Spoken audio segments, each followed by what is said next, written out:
Hello प्यारे बच्चों, स्वागत है आपका हमारे यूट्यूब चैनल में। आज की इस वीडियो में हम लोग एक और इम्पॉर्टेंट रिएक्शन जो कि कोल्बे अपक्रिया या फिर हम इसको बोलते हैं कोल्बे स्मिट अपक्रिया, जो कि 8th नंबर की रिएक्शन है। इससे पहले हम लोगों ने 7 रिएक्शन डिस्कस कर लिया है। अगर आपने उनको अभी तक नहीं देखा है तो मैं यहाँ पर आई बटन में प्लेलिस्ट का लिंक प्रोवाइड कर दूँगा, वहाँ से क्लिक करके आप उस प्लेलिस्ट में जाकर स्टेप वाइज सभी वीडियोस को देख लीजिएगा ताकि आपको ये रिएक्शंस अच्छे से क्लियर रहे। तो अगर आप हमारे चैनल पर नए हैं तो चैनल को सब्सक्राइब कर लीजिएगा, और कोई भी डाउट होता है तो आप कमेंट ज़रूर करिएगा, और वीडियो को ज़्यादा से ज़्यादा अपने फ्रेंड्स में शेयर कर दीजिएगा। चलते हैं, स्टार्ट करते हैं रिएक्शन और समझते हैं स्टेप वाइज। हम इसकी डिफिनेशन को ना पढ़ के इसकी रिएक्शन से ही हम लोग डिफिनेशन बनाने की कोशिश करेंगे, ताकि हम डिफिनेशन को याद करके इस रिएक्शन को हम रिएक्शन की जो डिफिनेशन है उसको याद रख सकें। तो सबसे पहले मैं आपको स्टेप वाइज समझाता हूँ। तो आप देख लीजिए, यहाँ पे ये जो रिएक्शन है उसमें ये जो है 6 भुजाओं वाला, इसमें इसको बोलते हैं बेंजीन। लेकिन बेंजीन के ऊपर या नीचे या आप किधर भी लगा सकते हैं, यहाँ पर OH समूह को लगा देंगे तो ये हो जाता है फिनॉल। इसको हम लोग बोलते हैं फिनॉल। अब इसमें जब हम NaOH यानी कास्टिक सोडा के साथ अभिक्रिया कराते हैं, तो जब ये NaOH के साथ अभिक्रिया करता है तो आप देख सकते हैं यहाँ O है और H है, तो एक H और एक ये H, ये H 2 H हो जाएंगे तो ये H2 निकल जाएगा और एक O निकल जाएगा, यानी ये H2O ये जल के रूप में निकल जाएगा। हमारा बचेगा क्या, यहाँ पे सोडियम बचेगा, और ये सोडियम जो है O के साथ लग जाएगा। तो अगले स्टेप में ये हो जाएगा। आप पहले रिएक्शन समझ लीजिए, उसके बाद मैं आपको इसकी डिफिनेशन कैसे बनाना है वो बता दूंगा। तो ये हो जाएगा सोडियम फिनॉक्साइड बन जाएगा हमारा। यहाँ पे आप देखते हैं यही किया गया है, इसमें जल निकल गया है तो सोडियम फिनॉक्साइड बन गया है। अब ये जो सोडियम फिनॉक्साइड बना है, हम इसको 4 से 7 वायुमंडली यानी ATM वायुमंडलीय दाब पर 125 डिग्री सेल्सियस तापमान होगा, उस पर हम कार्बन डाइऑक्साइड जो है गैस प्रवाहित करेंगे। तो जब कार्बन डाइऑक्साइड गैस प्रवाहित करेंगे तो आप देख सकते हैं कि जो कार्बन डाइऑक्साइड है उसमें हम इसको COO के रूप में लिख सकते हैं।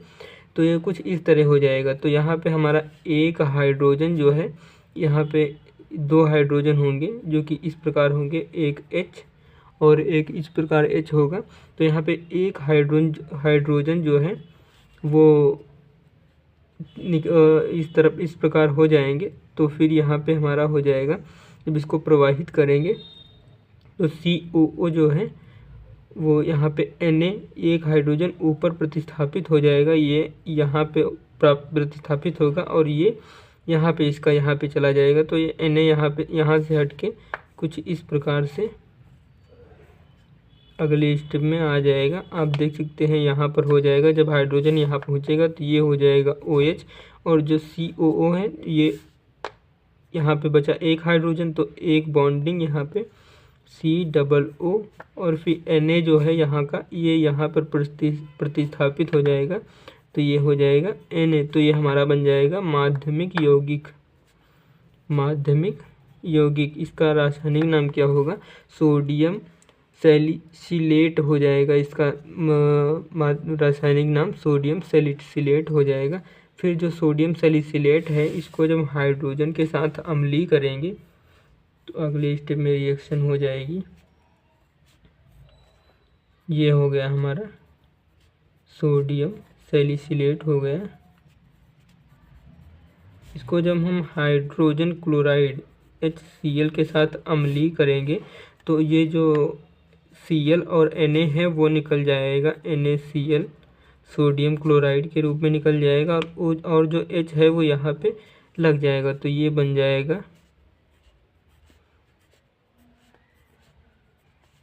यहाँ पे ONH पहले से ही था और ये COOH हो जाएगा यहाँ पे, और यहाँ पे NaCl निकल ही चुका है। तो इस प्रकार ये बन जाएगा सैलिसिलिक एसिड यानी सैलिसिलिक अम्ल बन जाएगा हमारा। तो इस प्रकार कुछ ये रिएक्शन होने वाली है। आप एक बार फिर से वीडियो को देख लीजिएगा, तब आपको अच्छे से क्लियर हो जाएगी। अब इसकी डेफिनेशन कैसे लिखना है इसकी बात करते हैं। तो ये है हमारा फिनॉल और ये है कास्टिक सोडा है। तो हम इससे देख लेते हैं डेफिनेशन। तो यहाँ पे डेफिनेशन हो जाएगी, जब हम वह अभिक्रिया जिसमें फिनॉल की कास्टिक सोडा के साथ अभिक्रिया कराते हैं तो सोडियम फिनॉक्साइड बनता है। इस प्रकार कुछ डेफिनेशन रहेगी, फिर से देखिए। जब फिनॉल की कास्टिक सोडा के साथ अभिक्रिया कराते हैं तो सोडियम फिनॉक्साइड बनता है। बने सोडियम फिनॉक्साइड को 125 डिग्री सेल्सियस ताप, या फिर आप यहाँ पर 398 केल्विन में लिखना चाहें तो केल्विन में भी लिख सकते हैं। वैसे मैं यहाँ पे सेल्सियस में ज़्यादा कंफर्टेबल रहेगा, वो मैं प्रेफर करूँगा।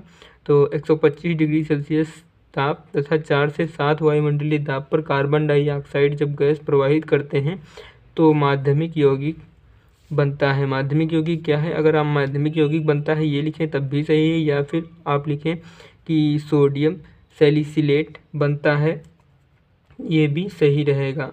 तो सोडियम सैलिसिलेट बनता है। बने सोडियम सैलिसिलेट यानी माध्यमिक यौगिक को हाइड्रोजन क्लोराइड के साथ अम्लीय कराने पर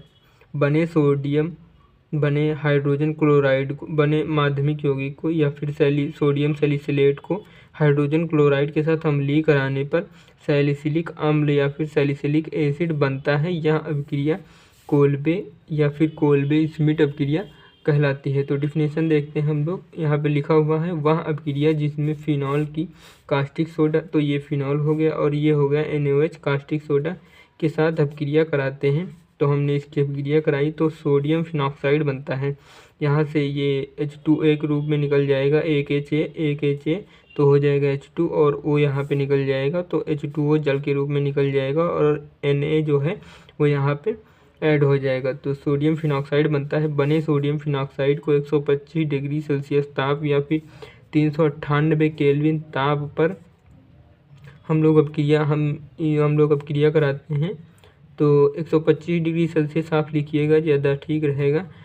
ताप पर वह 4 से 7 वायुमंडलीय ताप पर, आप देख सकते हैं 125 डिग्री सेल्सियस ताप है और 4 से 7 वायुमंडलीय ATM दाब है पर हम कार्बन डाइऑक्साइड को जब प्रवाहित करते हैं तो हमारा माध्यमिक यौगिक या फिर हम इसको बोल सकते हैं सोडियम सैलिसिलेट बनता है। बने सोडियम सैलिसिलेट यानी माध्यमिक यौगिक को हाइड्रोजन क्लोराइड के साथ अम्लीय कराने पर सैलिसिलिक अम्ल, यहाँ पर सैलिसिलिक अम्ल बन जाता है।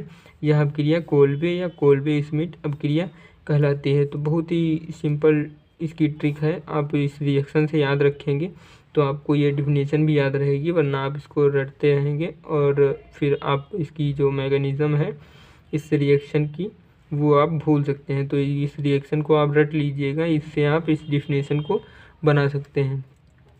आई होप ये वीडियो आपको अच्छे से क्लियर रहा होगा। इसी प्रकार के वीडियोस पाने के लिए आप हमारे चैनल को सब्सक्राइब कर लीजिए। मिलते हैं किसी नेक्स्ट वीडियो में किसी नए टॉपिक के साथ, तब तक के लिए जय हिंद।